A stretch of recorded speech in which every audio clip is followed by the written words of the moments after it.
this thing started out for our followers the right way. So I'm Mello from Ink. Today we have a superstar, celebrity tattoo artist extraordinaire, Kevin Laroy, blessing us today. How you doing today, man? I'm good. I'm good. Thank you for having me. Oh man, no problem at all. Thanks for blessing us with your appearance today, man. Let everybody know where we talking to you at right now. Where you at right now? I'm at home right now. I was actually getting ready to well, I was packing up, getting ready to go to San Diego, but I'm at home. I live in LA right now. Okay. From Dallas, but I live in LA. Okay. All right. From Dallas. Okay. And so how long you been living in LA? It's been about almost 4 years, like three and a half. Okay. Mm-hmm. All right. How's that move been for you? It was the right move to make for you? At first, I'm not gonna lie. At first, it was rough. It was like I went through, typical stuff that like people go through, but it ended up being good. Like at first, it was like, you go through the whole spiel of like meeting people and like, when people talk about, oh, everybody in LA is fake. Like everybody goes through that spell. You know what I mean? Like right. I tell people it takes like a solid like 2 years before you actually appreciate LA for what it is. Okay. Mm-hmm. Okay. And speaking of Dallas, and I was just gonna say, speaking of Dallas, I know Dallas has been in the news very recently over some controversial type stuff going on down there. What happened? Well, I mean, just a couple of rappers over the last couple of days. Oh, yeah. So it's crazy. Yeah, like that happened. Mo, I think he got killed. And then it's crazy because like one of my friends, he's a dentist out there. He got shot randomly. Like I think he's okay now, but yeah, I saw that. Like the dentist, Dr. Rose, yeah. It's crazy. It's funny because he just did one of my best friends' teeth like not too long ago. I went down there and met him for the first time, like maybe like a couple months ago. We was out there. We was actually in his truck that he got shot in. It was crazy. But yeah, I know he's since posted and said that he's doing good and everything. But yeah, Dallas is going crazy right now. Yeah. So yeah, shout out to Dallas, man, and everywhere else. I mean, it's a pretty crazy world right now all around, though. Right. Okay, so I kind of wanted to get in on the fact that I want to talk about the shows that you've done in the past. A lot of people probably think that you're kind of like an overnight celebrity, but how long have you been doing art? First off, to start out with, how long have you been doing tattoos? I've been doing art my whole life. I've been doing tattoos. It'll be 15 years in January, so it's been a while. Right. Yeah, it's been a cool minute. Like when it comes to the TV stuff I started in 2016. It's like 4 years ago. It was actually low key right when I moved here. Like I had moved here from Dallas, like for real, just like some kind of like sporadic. I'm bored with life. I want to go change it up. And me and my best friend moved to LA, and legit, like we moved in December. In January of 2016. I got cast for Inkmaster, and so that film's in New Jersey. So I like moved here, had a whole apartment, and had to go and jump ship back to the East Coast. Okay. So was that something that you pursued, or how did that come about? No, actually, it's so weird. Like I was on my email, like responding to emails and shit back then, and I had an email from like a casting director, like, hey, we'd love to have you on Inkmaster. And when you see some shit like that, you're like, okay, like this is not real. Like, you know what I'm saying? So like I sent it to like one of my cousins. She's like an attorney and shit. Like I was like, can you like see if this is real or whatever? And she was like, nah, it's real. And like, yeah, I went through that whole little casting procedure or whatever. And yeah, they cast me on that like immediately. And we're actually on like the biggest season. I was actually on the biggest season of Inkmaster. And Inkmaster actually got canceled since then, since COVID, but we go down in history as like the biggest season. It was a season that Ryan Ashley won, the first female to win Inkmaster. Mm-hmm. All right, shout out to Ryan. Yeah. Yeah, shout out to Ryan. That season was very controversial, but yeah, shout out to Ryan. Yeah, and I do recall that it was a little bit controversial there. Do you care to touch on that a little Yeah. bit, on some of the controversy? Well, it was like our season had like more girls than it had ever had. I believe to that date it had more black people than it had ever had. It was just a lot like it was a lot behind the scenes that had happened. It was just like it was just like a lot of drama relating to race, sexuality, gender. Like it was that season. Like they were like pushing the envelope on a lot of stuff. And and I mean people did good. Some people feel like they got cheated, myself included. But I always feel even though I felt like I got cheated on that show, like I feel like had I not gotten cheated, I feel like I wouldn't have been set up to do Black Ink or any other show. You know what I mean? Because I feel like I mean, and people have told me, even the host of the show of Inkmaster told me, it was like the fans actually are rooting for you. You know what I mean? And the fact that you got voted off was just like a slap in their face. So like they're still rooting for you. You know what I mean? And so it was like they still wanted to see where I was at and what I was doing. And then here comes Black Ink Crew, like legit, like the very next month after I got done with Inkmaster. Okay, so yeah, that was interesting. How was that whole experience here at the Black Ink Group? Black Ink was like it was like Black Ink is kind of like high school in a way. Like when you're in it, you think this is the whole world. I mean, realistically, it is the whole world. Like when you're in it, that is your world. That's all you got to talk about. That's all you think about. That's all you do. And it's like when you're in it, you love it and you hate it for whatever reasons. But then when you're out of it, you kind of think back on it like with fond memories. You know what I'm saying? Like when I think about Black Ink, like I think about all the lessons I learned, all the people I met, like the like you say, like seeing yourself on TV, like randomly you could be in a barbershop and seeing like a commercial pop up and it's like, damn, like that's weird. You know what I'm saying? Like you could be in the airport and you just catch stares and shit and like you thinking like, damn, did I tattoo this person? And like, no, they know you from the show. You know what I'm saying? It's just, it was like that whole thing to get used to. But when I think back, I'm like, it was a overall really good experience. You know what I mean? Like, I feel like the exposure in itself, it was like a very big hit show. And it's just like, it did what it was supposed to do for me. Right. Okay. Yeah. So yeah, I guess you can take a blessing, you know, from any experience, you know. So it sounds like one of those things for you. Yeah. I feel like anything that you do, whether positive or negative, you're supposed to take it as a blessing, take it as a lesson. You know what I mean? And you just keep going and learn from it. You know, like Black Ink for me was a step. You know what I mean? It wasn't like a destination as much as it was a step to get to the next place. It's like Inkmaster. It was like Inkmaster, Black Ink. How far is Tattoo far? You know what I mean? Like it's just you just moving that way. You know what I'm saying? Like you just take everything as like a lesson. Yeah. Okay. And speaking of how far is Tattoo far, how did that show come about? So this was like towards the end of Black Ink for me. It was when I was like kind of down on myself about the show. Like I had my own personal conflicts, like where it was just like I just didn't feel like the show was for me anymore, and I was like kind of at the same time scared to leave.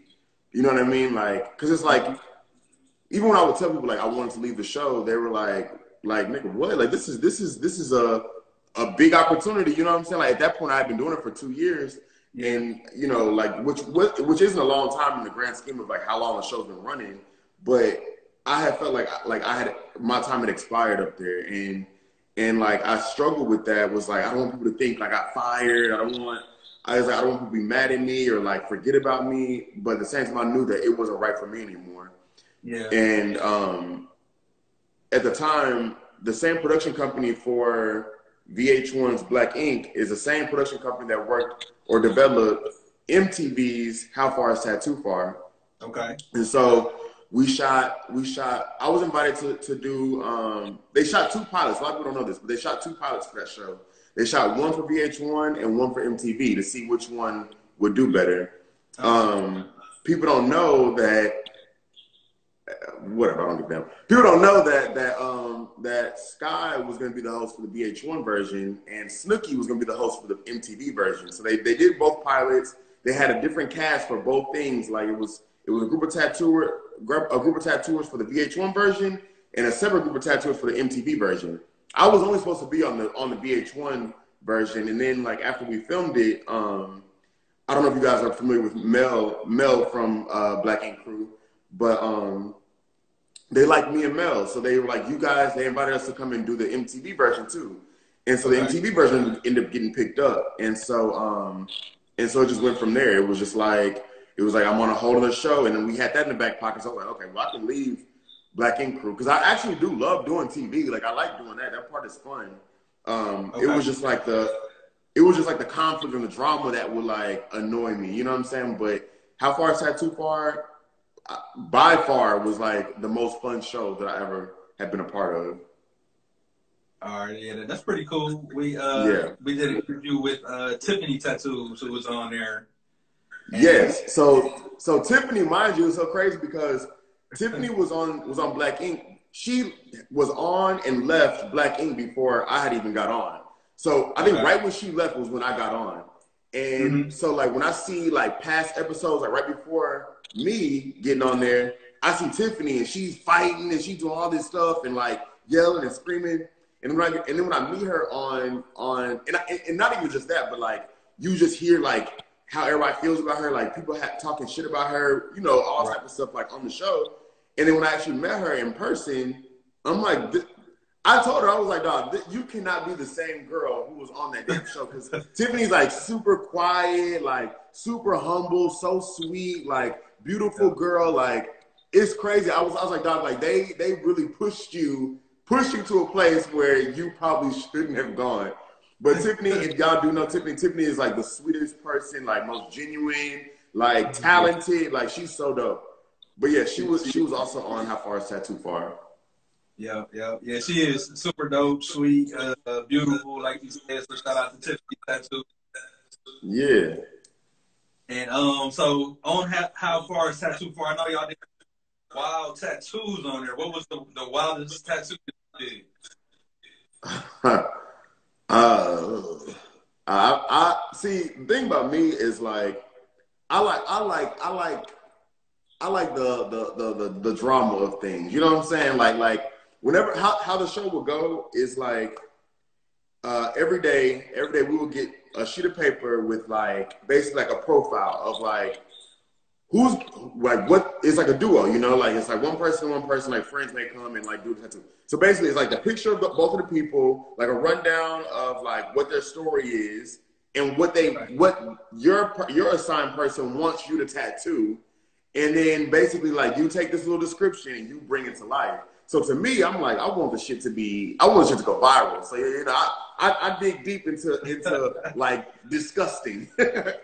but this one, well, they were brother and sister. They came on, and okay, I'll say this: this wasn't my favorite tattoo, but this was the one that was just like, damn, like you fucked your brother up. Okay. So basically, this girl, she hated her brother's baby's mother, or soon to be baby's mother. Like the girl was pregnant, I guess. The girl was pregnant at the time, but she hated her boyfriend. She hated her brother's baby's mom. So she had me tattoo double baby because she was basically saying like you're dating Satan, so y'all about to have a devil baby. So she had me tattoo a devil baby like coming out of like his like groin. Like it was like if he had on like little underwear, the legs are coming out the bottom and the devil baby's coming out the top, like on his like groin. Like and mind you too, I was like, dog, like this is crazy. And I would have like, well, I did feel bad. I'm not gonna lie, I did feel bad, but I would have felt worse if it wasn't his sister. I'm like, well, this is your sister, and y'all seem to have a really good relationship, and like you came on the show. I don't know, but yeah, that was the tough one for me. Yeah, it was definitely some wild tattoos on there, man. That's pretty funny right there. So Yeah. you said that that you do enjoy being on TV now, been on there. Yeah. TV is cool. TV is cool because it's like anything. Like it's like any other job. Like if you like like you like the potential of it, what it can be, it just has to make sense. For me, it just got to make sense. Like Inkmaster at the time, like it made sense. Like I wouldn't do Inkmaster right now, you know what I'm saying? But like at the time, that made sense. Black Ink Crew, it made total sense until it didn't. You know what I mean? Right. And how far is Tattoo far? Like legit, we were supposed to film season 3 in April, and of course COVID happened and scrapped that. But yeah, like all of it just has to make sense. Like there's more to come in the future, but that's like the biggest lesson for me is just like all TV ain't good TV. You know what I'm saying? But yeah, you gotta know what makes sense for you. Right. And you also mentioned that you've been doing art for your whole life, right? Before you start doing tattoos. Yeah. I've been drawing as long as I can remember, like always. Okay. So was that your first interest was drawing even as a little one in elementary and stuff like that? What sparked that inspiration to becoming an artist? Well, my mom and my dad both are artists. Like they both used to draw my entire life. And then it became like a competitive thing. I feel like that's why I'm the way I am now. It's like super competitive. Is because like back in the day, like I'm like a kid and like me, my mom, my dad, my cousins and shit, we would have like drawing contests, like to see who could draw the best. And it's just like it would just become this thing where I'm like I always want to be the best at it. So I would just like practice. And yeah, it just went from there. Like it started out drawing, and I think when I was probably about like 11 or 12, it was like I was obsessed with like clothes. Like I all I wanted to do was like be like a clothing designer, and like that stayed true till now, hell. And then it wasn't until I was like maybe 17. I was probably like 17 when I first got the epiphany that I wanted to do tattoos. Okay. And yeah, when I turned 19, I ended up doing them. Okay. And so at that point, did you become an apprentice somewhere, or how did you really get that career going there? No, I tried to. When I was 17, I tried to be an apprentice. Like I went to a bunch of different shops around Dallas. Like, hey, this is my portfolio from high school. Like, look, I'm good at drawing. And like all the shops were like, oh yeah, you're good, but whatever. Nobody was seeing it from me. I don't know if it was because I was like young, or I don't know if I was a little black kid. I don't know, but like no shops was seeing it for me.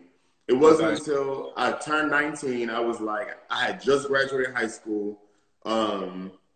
It was like this dude, this Mexican dude named Manny who was in our neighborhood who was tattooing out his garage. He was tattooing everybody out his garage, and like I went and got a tattoo by him, and I remember like everybody who would go in our little neighborhood, they would come to me first to have me draw their tattoos out to get to him to tattoo it. Right. And so when he found out it was me drawing all the tattoos out, he was like, you should come and work with me. Like, you should come and work in here. I'll show you how to tattoo with you. And so, like, I just got this. And I got a good job. Like, I'm 19. I got a good job now, working at Sprint or whatever. And I'm like, I don't know. And my friend who I was with, he was like, you need to do that. Like, you need to go and do that. He was like, because Manny was like, come back tomorrow. I'll show you some stuff. So, I came back the next day, tattooed one of my coworkers who I worked with at the time. She came and got like a tattoo from me as my first tattoo. Didn't care. This little white girl, she didn't care. I tattooed little skull and crossbones on her, and it just went from there. Like I started working with Manny for like almost a year, and he ended up going to prison. And then I was like, well, I quit Sprint at that time. By that time, and I was like, well, I'm gonna just keep doing it by myself. So I just kept at it, bought my own materials and stuff, and just kept doing it. All right, cool. And what are your favorite tattoos to do, by the way? Do you have a particular style? At this point, really, everybody comes to me for either portraits or roses. Like, I mean, I can do and have done everything, but the things I enjoy the most all fall under realism. So, I mean, at this point, people, because it's like, I feel like it's it's difficult to find someone who you fully trust with like a family member you want tattooed on you, or you know what I mean? Like, especially when it's like a memorial tattoo. That's most of what I do is like people who have passed and they're getting like a memorial tattoo. And then I do a whole lot of roses. People come to me for roses a lot. Okay. So when you first started tattooing, working with Manny and things like that, did you envision yourself getting better and better and growing into a pretty world famous artist? You know what's funny is like I always tell people, so like anytime I go into anything, like whether it be a TV show, whether it be a new job, whatever it is, I always look to see like what's the most that can come out of this opportunity. What's the most that can come out of this opportunity? Like I look at like what the top person in that room is doing, and like see what their life is giving. But okay, like I could do this, or maybe a little bit more, or whatever. Right. At that time, I remember thinking, because like remember I was 19, I was fresh out of high school. I remember thinking, I was like, okay. I was like, if I start tattooing with him, who am I gonna tattoo? I was like, okay, well, I know everybody from my high school. I can tattoo everybody from my high school, and even like their friends and stuff. And I was like, I got a big family. I could go, because my family's from Kansas City. I was like, I can go to Missouri and tattoo everybody in my family and their friends. I was like, dog, that's a lot of people. I was like, I could do good. That was the extent of like what I felt like my career could be. Was like tattooing my friends from high school and tattooing my family. Like that was as far as I could like see my career going. Right. And yeah, that's why I say like even now, that's why I use that as like a reference point. Because even as far as I can see my life going now, I'm like, well, Kevin, think about how far you thought your life was going to be back then. You know what I'm saying? Yeah. So yeah, I try to move with that mindset. Okay. All right. So it sounds like you maximize every potential situation and opportunity. Yeah, I have this thing that like I always even at its scariest, like I always like try to follow and move with that inner voice, that inner feeling that's telling you to do certain things, regardless of what your brain is saying, like move by here. Cause like it was a time where I like left. This is way before the shows. Like I told you, I started the shows in 2016. Yeah. I moved to New York. I left Dallas and moved to New York in 2011 originally. And that was far-fetched. Like at that time, at my age, like people didn't just like up and move across the country. Like people just didn't do that. Like very, very few people who I know had done that. And especially too, when you have no family, no friends, no nothing up there. And it was just like, just a random move. Yeah. And I swear, like that had to happen. Like, it's just, you have to move without being afraid to move, because it's like that inner being, like it'd be God telling you like, hey, I got something for you over here. Every time I've ever followed that, right, it's never ever steered me wrong. And I mean, like I follow every day, but there's major moments in my life where I didn't fully understand it up here. It didn't really make full-blown sense up here. Yeah. But I knew it was like, okay, you will make sense of it when you get there. You know what I'm saying? And it's worked. I promise it works. Got you. It was just that gut feeling. When you're telling you something, follow it. I'm telling you. Whether it be, I'm not telling people like quit their job or nothing like that, unless that feeling's telling you to do it. But it's just like whatever it is that you got in your brain to like do, or in your spirit to do, is just like do it. Especially if it's one of those things that like come, you ignore it and it goes, and then it comes back again. It's like when it comes back again, you should know. You know what I'm saying? Like it's not circling around for nothing. Right. You know what I mean? Right. Yeah. But that is interesting though. So just one day out the blue, like I'm up, I'm going to work. When I tell you, it was me and my friend Rachel. Okay. Me and my best friend Rachel. We went to high school at the time, or we went to high school together. And at the time, I had the feeling. I went back to school. At this time, I'm tattooing, but I went back to school for fashion design in Dallas. And look, not to toot my own horn, but I was eating them up. Like I was in my first like semester eating them up. Okay. And like my teachers would tell me, would be like, the stuff that you're doing is portfolio ready. Like we're just polishing you at this point. You know what I mean? And my teachers would tell me like, you should go to New York. They had because I was at Art Institute. They were like, you should go to the one in New York. And so I was like, okay, like they put it in my head, like, okay, like they believe in me. I damn sure believe in me. You know what I mean? And I had it in my mind, and like, let's say it was like October. It was like October of 2011. And I told Rachel, I was like, I think I'm gonna move to New York. I think I'm gonna move to New York. And she's very like down ass bitch. Like she's very much like, okay, well, I just got laid off from my job, so I want to go too. It was October. In October we bought a plane ticket for December. And in December, we packed our shit up and we moved. and even how that worked out, like when we got there, like everything just fell into place. Like mind you, we young as hell, little to no money saved. Like we just got there and everything just fell into place. Like it was just like amazing. Like up until that point, that was like the happiest I had ever been. Like just being out there and doing that shit. Like that's why I'm like move from here. You know what I'm saying? Not always from here. Right. That's dope. And so you have aspirations of becoming a fashion designer, or is that something that you still? Yeah. So yeah, and people don't be knowing that, but like I've been designing literally since I was like 12. I used to make clothes for me, my sister, my cousins. Like, it was just like when tattoos came around, that was like a whole new world that I was like super interested in and wanted to like master. And like I've always done clothes like here and there on the side, but I haven't really been able to put like my all into it. Really up until like the last like year or two. Like so like the last year and a half I've been working on this line. And I'm a perfectionist. So like it's been in the works for like a year and a half, like full force. COVID kind of slowed shit down because it was supposed to come out this past March, but I'm actually doing a soft drop for Black Friday. Yeah, I'm excited about that too. But yeah, I've always been doing clothes for sure. That was my first love before tattoos. Okay, was clothes, was fashion. Yeah, menswear. All right, definitely dope.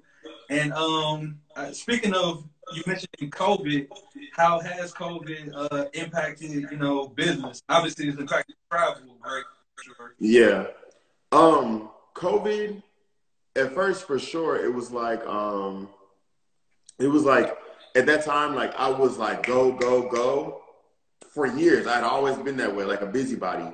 And COVID was the time where I could like just sit down and not feel bad about sitting down. You know what I mean? Yeah. Because it's like in my regular life, if like I have a day where I just didn't do anything, I would legit like be so down on myself. Like you accomplished nothing today. You know what I'm saying? Yeah. And when COVID, it was like months. You just got to sit and like reevaluate what's important to you for months. You know what I'm saying? And even now, like the world's not fully open, but it's like I feel like now I have like a better grasp on what I actually want to do without being distracted by what I feel like the world wants me to be doing. Right. But I will say, COVID overall, like I thought tattoo artists was gonna be the first people to go. Like once the world opened back up again, I thought we were gonna be because then when you talk about essential workers, like we are probably the least essential out of everybody. You know what I mean? Yeah. Until you realize like you are kind of essential. Like people love the therapy. You know what I'm saying? Of it all. So it's just like business since the world has opened back up has been boomed. You know what I mean? Granted, I don't travel like I used to. Like and. Half due to COVID, half due to the fact that like I've been able to not travel for so long. I just enjoy just being here home. I mean now in LA. You know what I'm saying? Like especially to like my mom and sister and family has moved out here. Yeah. So since COVID has happened, like most of my family has like migrated out here. So it's just like I really have no reason to travel anymore. And on top of that too, when it comes to tattoos, a lot of people find it. They find it to be like a trip. You know what I mean? Like it's like, oh, okay, like Kevin's in LA. I can just go to LA, visit LA, and make a trip out of it. You know what I'm saying? True. As opposed to Dallas, like Dallas isn't like a big touristy place, but LA is. So it's worked out. Yeah, that's what's up. And speaking about LA, we see that you did a Nipsey Hussle fundraiser. Oh yeah. And that was like right when. Talk to us about that. How big of an impact did Nip have on you on your life?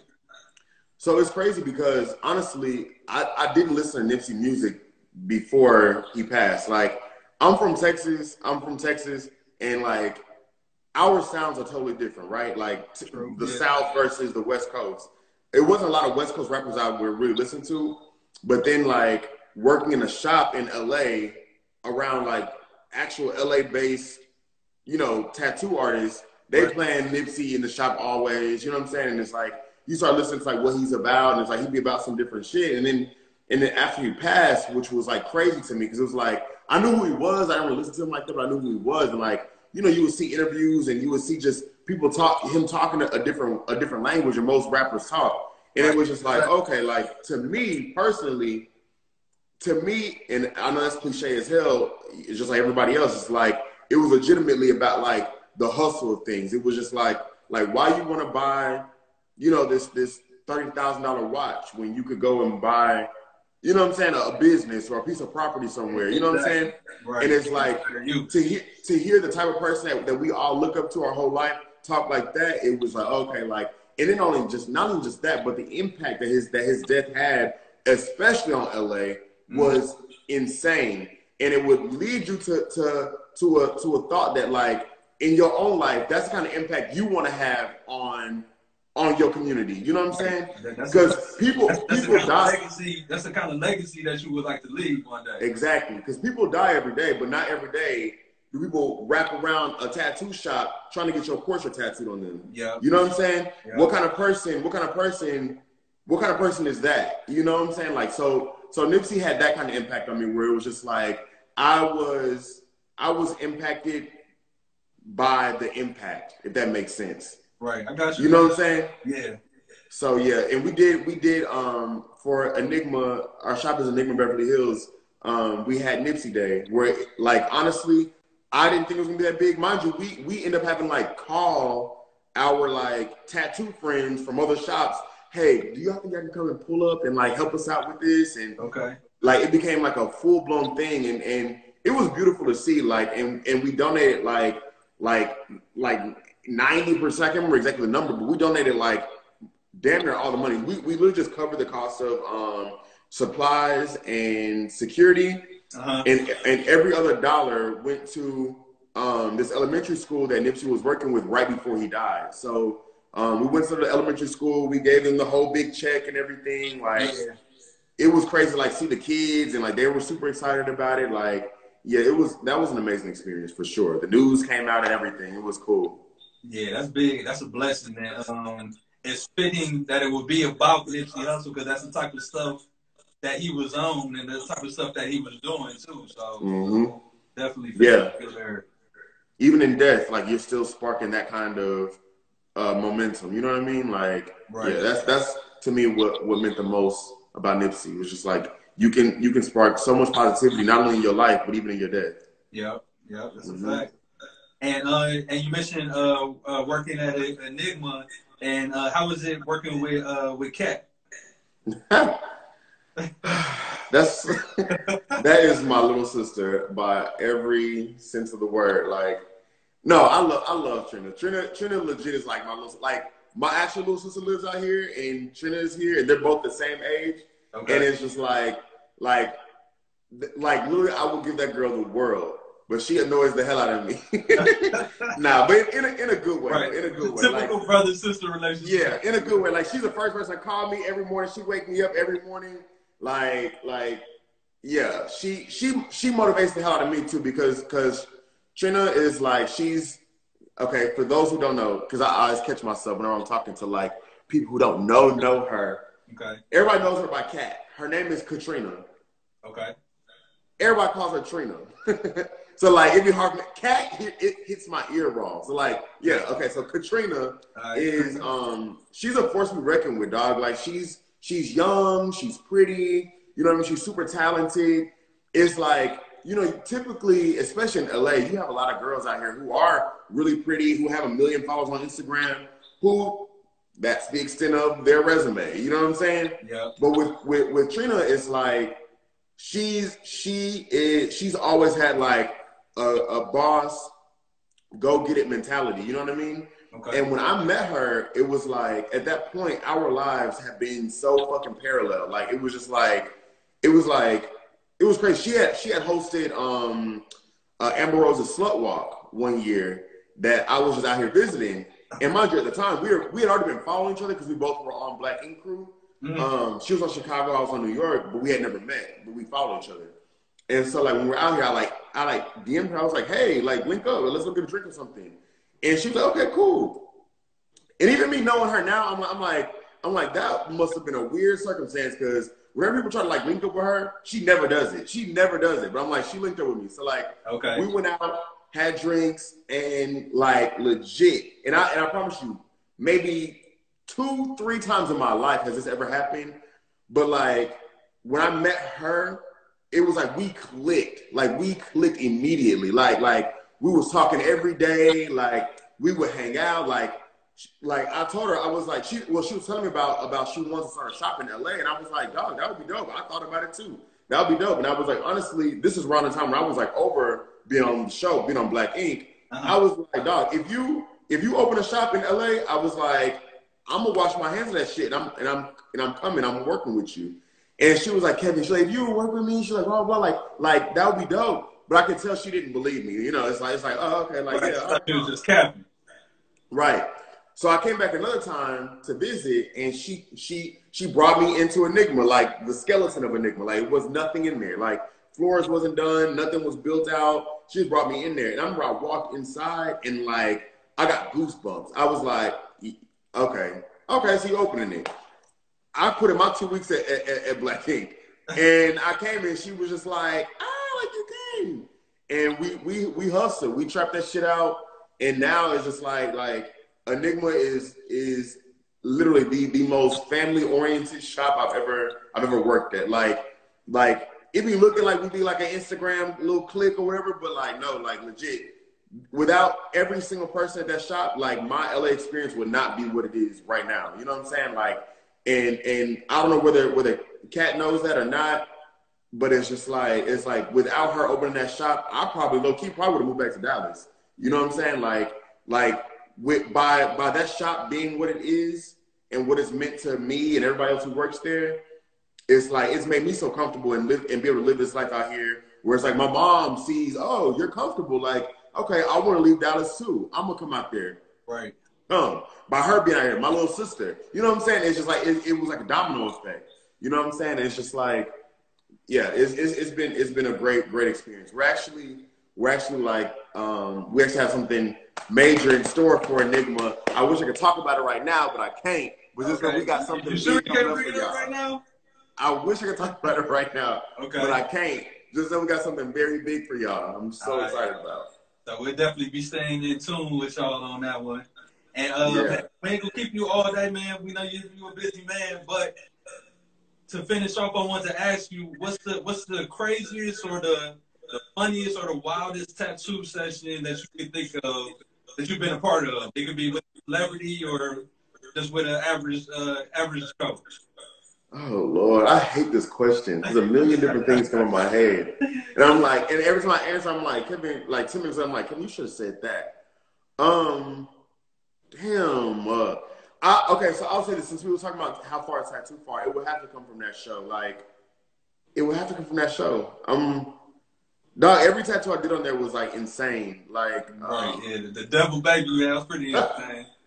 The devil baby, like, oh my god. Honestly, let's just say that. I'm gonna leave it there. I'm gonna leave it at that one. That was okay. That was the greatest one. That's a good one. All right, Kevin, man, we appreciate your time so much, man. We sincerely do. We appreciate you taking the time out, you know what I'm saying, to chat with us and our followers today, dude. No, I appreciate you guys too. And for those who don't know, like, this is their Instagram live page. I have to follow Inkgeeks. Like they post nothing but the best tattoos. They show your boys some love often. You know what I mean? Like, I love y'all's page. Y'all one of the few like tattoo blog pages that I follow. Man, that's good looking, bro. We appreciate you, man. We wish you much continued success out there. And once everything opens up, we would love to come out there and visit y'all at Enigma Tattoo shows. Yeah, no, for sure. All right, cool, man. Stay safe, man. All right. See you.